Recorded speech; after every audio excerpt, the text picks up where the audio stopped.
for your insight.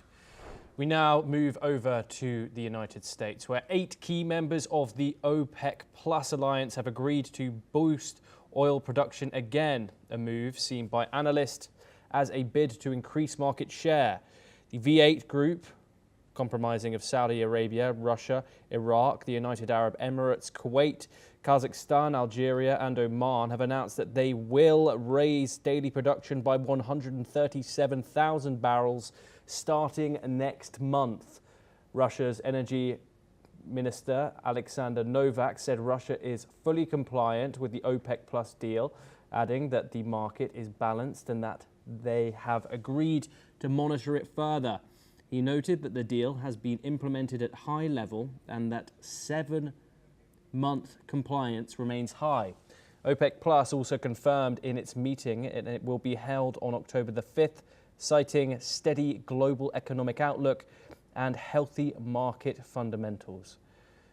We're now joined by David K. Johnson. He is an American author and he joins us live from Washington. Thank you very much, David, for joining us here on the program. David, why are these key OPEC Plus members boosting this output now at this very time? Well, just to be clear, I'm in New York. Apologies, David. The reason you're seeing this boost in output is oil prices have been falling. And we are not at the state we were 10 or 15 years ago when old oil tankers were being held at anchor just to store oil. But the capacity to store oil is pretty quickly filling up around the world. And Iraq, which pushed this idea of increased production, depends on oil revenues for 90% of its income. It's like Russia, a one-note economy. So they are feeling squeezed financially. They're hoping to sell more oil. Their view is that they have more than enough oil reserves at current production for well past 100 years from now when all of us will be gone.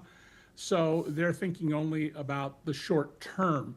It would only take a very slight downturn in the world economy, which a lot of economists are pointing to as a likely outcome over the next 12 months, to end up in a situation where we've filled up the capacity to hold on to oil. Secondly, Iraq in particular has almost no capacity to refine oil. It sells crude oil, and perhaps a wiser strategy in Iraq would be to build oil refineries and capture the economic gains from refining.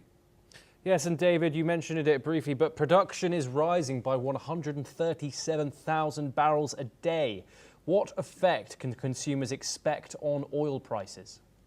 That's actually a very small number, to be clear, and they've been talking about 500 million barrels a day. The leading oil producer in the U.S. is the United States at more than 13 million barrels a day. Every time Saudi Arabia, the second producer, puts out 10 barrels of oil, the U.S. puts out about 12 and a half, more than 12 barrels.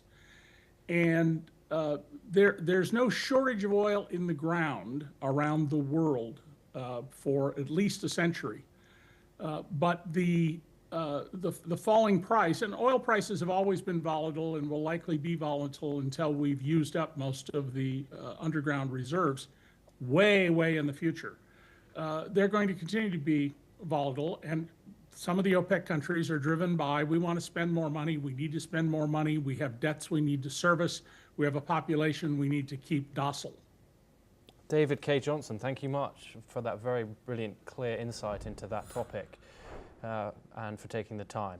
We now move on and back over to Europe, where Russia launched its largest air raid yet, firing 805 drones and 13 missiles, with Ukraine shooting down the majority of them. Ukrainian Prime Minister Yulia Savchenko called the strike a symbolic blow to Kiev's well-defended center, stressing the urgent need for more arms and international support. Kiev residents are reacting to the Russian attack on the government headquarters as the city's main administration building was hit for the first time during the war. Let's take a listen in to some of the reactions of the residents.